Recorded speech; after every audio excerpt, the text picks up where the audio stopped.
자, 오늘은 선악과를 먹은 결과에 대해서 같이 알아보겠습니다. 선악과는 계약과입니다. 하나님과의 계약이에요. 그것을 먹는 날에는 반드시 죽으리라는 계약이 있었죠. 그러니까 사람이 선악을 판단하게 되면 반드시 죽는다. 그런 계약을 나타내는 계약과가 있어요. 그리고 또 선악과는 시험과라고 그랬습니다. 그래서 참으로 보암직하고 먹음직하고 지혜롭게 할 만큼 탐스럽게 만들어서 그것을 먹게끔 그렇게 시험을 하는데 그것을 안 먹어야만 되는 그런 시험과였어요. 근데 결국은 마귀의 꾀임에, 사탄의 꾀임에 속고 그 육신의 정욕, 안목의 정욕, 이생의 자랑에 그 시험에 넘어가서 선악과를 따먹고 말았습니다. 자, 그 결과가 어떻게 되었는지를 알아보도록 하겠습니다. 오늘날 우리가 살면서 겪는 모든 결과가 사실은 선악과를 따먹은 결과입니다. 자, 첫 번째로 수치심을 느끼게 되었습니다. 그들의 눈이 밝아져 자기들이 벗은 줄을 알고 무화과나무 잎을 엮어 치마로 삼았더라. 누가 너의 벗었음을 내게 알렸느냐? 내가 내게 먹지 말라 명한 그 나무 열매를 내가 먹었느냐? 자, 눈이 밝아졌다고 그랬어요. 눈이 밝아져서 자기들의 벗은 줄을 알고, 처음에는 그 벗은 몸을 못 봤을까요? 봤죠. 근데 처음에는 봐도 그것이 부정적으로 보이질 않았어요. 수치스럽게 보이질 않았어요. 근데 선악과를 따먹고 나니까 벌거벗은 몸이 수치스럽게 보였어요. 그래서 하나님이 나타나서 그들이 숨었죠. 그러자 하나님께서 어디에 숨었느냐고 부르십니다. 그러자 아담이 벌거벗어서 두려워서 숨었다. 그렇게 말을 하니까 하나님께서 누가 내게 너의 벗었음을 내게 알렸느냐 이렇게 말씀하시죠. 그러니까 선악과를 따먹은 결과로 이 수치심이 왔다는 걸 하나님께서 확인해 주신 것입니다. 자, 선악 판단이 시작된 것을 보여주는 것입니다. 그래서 선악 판단을 하지 않으면 수치심은 없습니다. 그렇죠? 선악 판단이 없으면 수치심을 못 느끼죠. 여러분, 수치심을 왜 느껴야 되죠? 우리가 뭔가 부끄러운 모습 때문에 우리가 외모가 좀 보기가 안 좋아서, 키가 작아서, 이상하게 생겨서, 공부를 못해서 이런 게 왜 수치심이 돼야 되죠? 이런 것이 왜 열등감이 돼야 되죠? 아닙니다. 그 느끼지 않으면 괜찮은 거예요. 네, 그런데 그런 것에 대해서 이렇게 수치심을 느끼게 되는 것이 바로 선악과를 먹고 선악을 판단하게 되면서부터 일어난 일이라는 거예요. 그래서 수치심, 열등감, 우월감 이런 것은 선악 판단 때문에 생긴 거라는 거예요.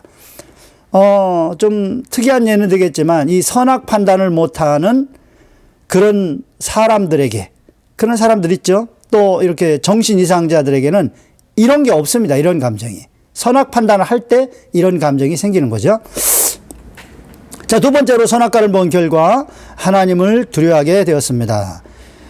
그들이 그날 바람이 불 때 동산에 거니시는 여호와 하나님의 소리를 듣고 아담과 그의 아내가 여호와 하나님의 낯을 피하여 동산 나무 사이에 숨은지라. 여호와 하나님이 아담을 부르시며 그에게 이르시되 내가 어디 있느냐? 이르되 내가 동산에서 하나님의 소리를 듣고 내가 벗었으므로 두려워하여 숨었나이다. 자, 하나님이 찾아오셔서 이제 동산에서 이렇게 거니시는데 이들이 두려워서 숨었죠. 예, 선악과를 따먹었기 때문에 하나님과의 계약을 파괴했기 때문에 하나님이 이제 두려운 거죠. 죄를 지면 두렵게 되는 거예요. 예.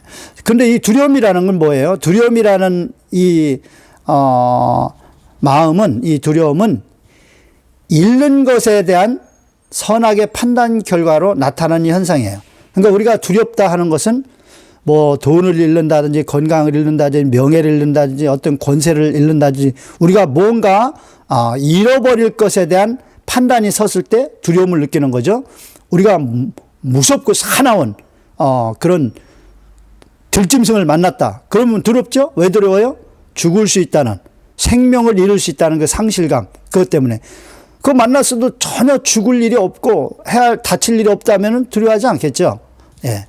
두려움이라는 것은 근본적으로 잃는 것에 대한 이 선악 판단의 결과로 나타나는 거예요.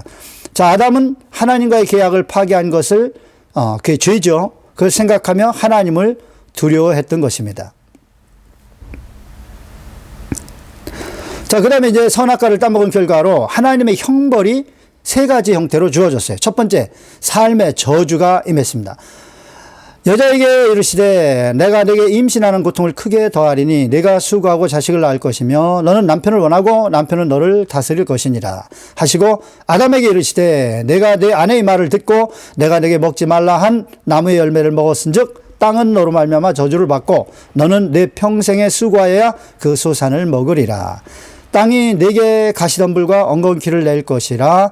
내가 먹을 것은 밭의 채소인즉 내가 흙으로 돌아갈 때까지 얼굴에 땀을 흘려야 먹을 것을 먹으리니 내가 그것에서 취함을 입었음이라. 자, 여자에게는 임신하는 고통이 크게 더해지고 힘들게 출산하게 되었다고 말씀하고 있습니다. 참 여자들 임신하고 나면 참 고생 많이 하죠. 입덧부터 해서 막 여러 가지 어려움이 많습니다. 그리고 출산할 때는 정말 죽기 살기로 출산을 하죠. 왜 이렇게 됐느냐? 바로 이 선악과 따먹고 여자가 저주를 받은 거죠. 자, 여자에게 또 한 가지 저주는 뭐냐면 남편을 원하고 또 남편은 다스리려고 한다는 거예요.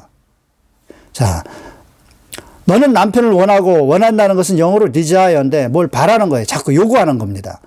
예. 우리나라에서 바가지라는 말을 많이 쓰는데 이 바가지에 해당되는 거예요. 남편에게 끊임없이 뭘 요구하는데 그러면 남편이 들어주면 좋겠는데 남편이 또 잘 들어주려고 하나요? 안 들어주려고 합니다. 다스릴 것이니라. 이게 형벌이에요. 그래서 남편은 또 자꾸 통제하고 억압하고, 그러죠. 그래서 부부간의 갈등과 이 싸움이 끊임없는 거예요. 이게 바로 선악과 따먹은 후유증, 저주로 다가온 것이다. 그 다음에 땅이 저주를 받아 평생 수고하며 땀을 흘려야 먹고 살게 된 거죠. 이건 이제 아담이 이제 남자가 이제 열심히 농사를 져서 먹어야 되는데 땅이 저주를 받아가지고 가시덤불과 엉겅퀴를 막 내는 거예요. 그래서 밭에 채소를 먹고 과일을 먹고 그래야 되는데 이런 것들이 제대로 잘 안 되더라. 또 오늘날로 말하면 막 그냥 잡초들이 많이 나고 그다음 병충해 때문에 참 농사 지려면 힘들죠. 이런 일이 왜 벌어졌느냐? 바로 선악과를 따먹은 결과로 저주가 임해서 그렇다는 것이죠. 자, 선악과 따먹기 전에는 하나님께서 모든 것을 다 다스려 주셨어요. 그러니까 이렇게 가시덤불, 엉겅퀴 이런 것들이 안 나게 하고 모든 그 하나님이 지으신 만물이 사람으로 해서 정말 최고의 소산을 내고 아름답게 꽃도 피고 결실하도록 그렇게 하나님이 관리를 해 주신 거죠. 그래서 사람은 즐겁게 일하면서 먹고 그냥 하나님을 찬양하면 됐어요. 근데 선악과를 따먹고 나서 이렇게 저주를 받게 된 것입니다. 자, 그 다음에 몸이 병대로 죽게 되었습니다. 너는 흙이니 흙으로 돌아갈 것이니라 하시니라. 하나님께서 이렇게 말씀하셨죠.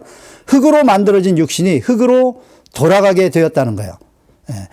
창세기 2장 7절에 사람이 만들어진 과정이 나오죠. 여호와 하나님이 땅의 흙으로 사람을 지으시고 사람의 모양을 만드신 거예요. 그리고 코에 생기를 불어넣으시니 사람이 생명이 된지라. 그러니까 영혼을 가진 존재, 산영이 된 거예요. 자, 하나님께서 사람을 만드실 적에 흙으로 형체를 빚으시고 코에 생기, 성령, 히브리 원어로 르아우라고 합니다. 그걸 불어넣으심으로 사람은 생명, 산영이 되었습니다.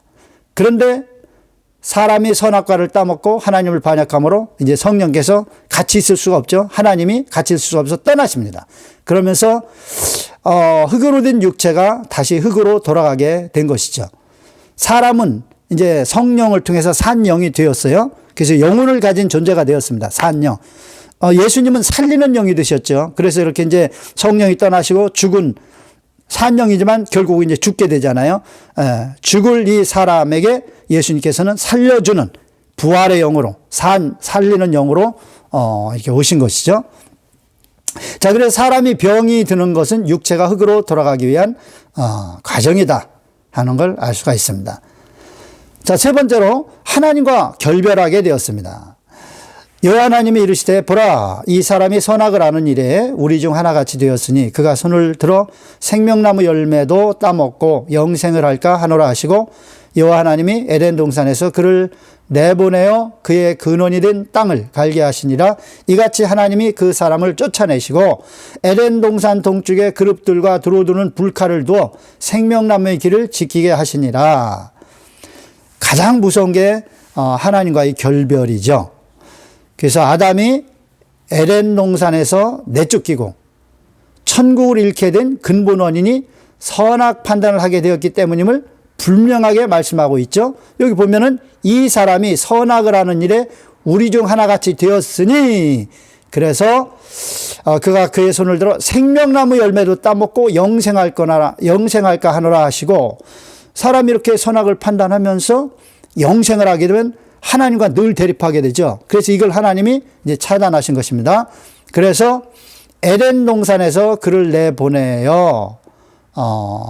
그 사람을 쫓아내시고 에덴 동산 동쪽의 그룹들과 두루두는 불칼로 생명나무의 길을 지키게 하시니라. 다시 하나님에게로 올 수 없도록 이렇게 막으신 거죠. 자, 그래서 사람은 에덴 동산과 천국을 잃고 불못에 가게 된 가장 무서운 형벌을 받게 됐죠. 이게 가장 무서운 형벌이에요. 그래서 마태복음 25장 41절 지난번에 살펴봤죠. 천국에서 반역한 이 사탄과 그의 무리들을 하나님께서 형벌하시기 위해서 만드신 불못, 그곳에 천국에 못 가는 사람들은 같이 들어가게 된다. 그래서 에덴 동산을 잃고 천국 잃은 이 선악과를 따먹음으로써 자들은 예수님을 통해서, 살리는 영이신 예수님을 통해서 구원받지 못하면 이제 불못에 떨어지게 되는 것이죠. 자, 그리고 하나님과 분리된 것은 하나님의 특별한 돌보심을 잃게 된 것을 의미합니다. 자, 오늘날 이 자연의 모든 것들이 이렇게 해가 뜨고 또 물이 흐르고 바람이 불고 하면서 모든 식물들, 동물들이 이렇게 사는 것은 하나님의 일반적인 은총입니다. 원래 하나님이 만드셔서 그렇게 이제 되는 거죠. 그런데 하나님께서는 선악과를 따먹기 전에 아담과 하와에게는 특별한 돌보심을 베푸셨던 거예요. 그런데 선악과를 따먹음으로써 하나님과 이제 결별이 되자 이 특별한 돌보심을 잃게 되었어요. 그래서 사람은 이제 힘들고 어렵게 살아야만 됐죠. 자, 오늘날도 이제 예수 믿고 구원받아서 하나님의 말씀 따라서 순종하며 살면 하나님의 특별한 돌보심을 다시 얻게 됩니다. 그래서 우리가 영혼이 잘 되면 범사도 잘 되고 강건한 이런 복을 받게 되는 것입니다. 자, 오늘은 여기까지 하겠습니다. 수고하셨습니다.